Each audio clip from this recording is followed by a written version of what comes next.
Okay, I messed up here. Okay, so this is 2018, question 6, part C. The first thing is to state the principle of conservation of energy. Here we go. Energy cannot be, I should have written that as one word, cannot. Anyway, energy cannot be created or destroyed, but can be changed from one form to another.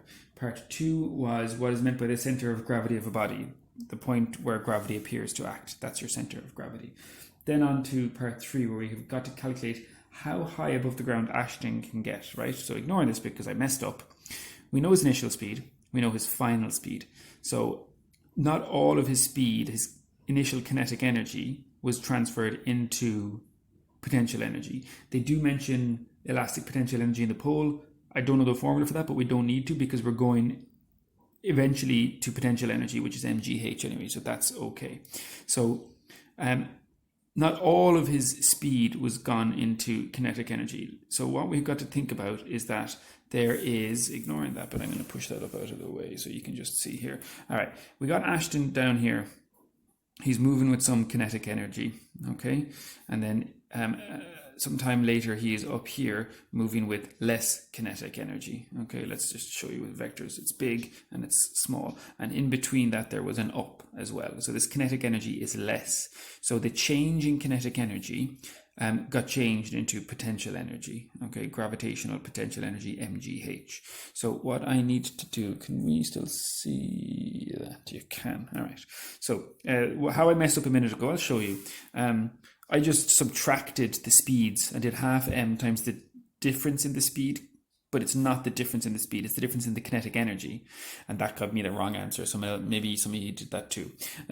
So what I need to do is, down here he has a half mv1 squared. Up here at the top of the jump he has a half mv2 squared, or v final. All right, maybe we could call them u and v, whatever. And the difference between them is what gets changed into kinetic energy. So I have that potential energy, my mgh is equal to the change v1, his initial velocity, to his final velocity, the kinetic energy of the second half, right, at the top. So he doesn't have as much kinetic energy because he's moving a lot slower. Okay, there is an m everywhere. Well, actually, look, let's just be nice and mathematical about it. I've got a half that's common. I've got an m that's common. I have a v1 squared and a v2 squared. Look at this. I've got an m here and m here. Divide both sides by m. I'm also looking for h. I know g, it's gravity. So the m is gone. Divide both sides by m. I have a half, and I'm going to do the initial speed minus the final speed squared in both cases and divide that by g. Okay. Let's do this. His initial speed is 9.2.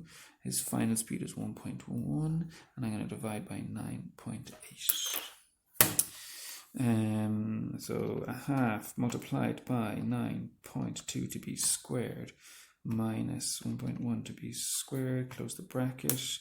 Divide that by 9.8.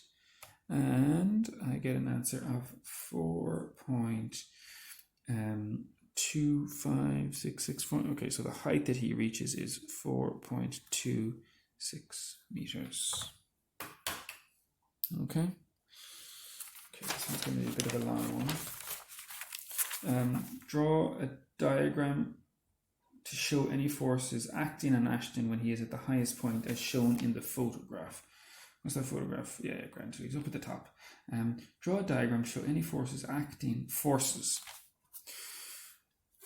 Okay, we got a pole vault, we got a mat, we got Ashton, who is a spherical chicken. Okay, it's a body, we may as well make it a sphere. All right, so at the highest point, presumably he's at the highest point up here. The only force that's acting on him, there's nothing speeding him up,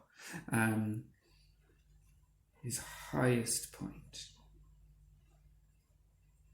Okay, so he's still moving forwards.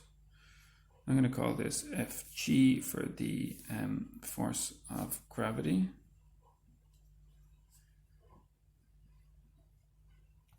And I'm going to put a small little arrow going backwards, and I'm going to call this Fw. And I am going to say that is air resistance because he's moving forward. So there was a little bit of air resistance. I know the marking scheme doesn't mention this. I think it's a bit of a shame because there is definitely... Is he still moving forward at the top of his jump? He is, very slightly. There's going to be a little bit of air resistance at the very top.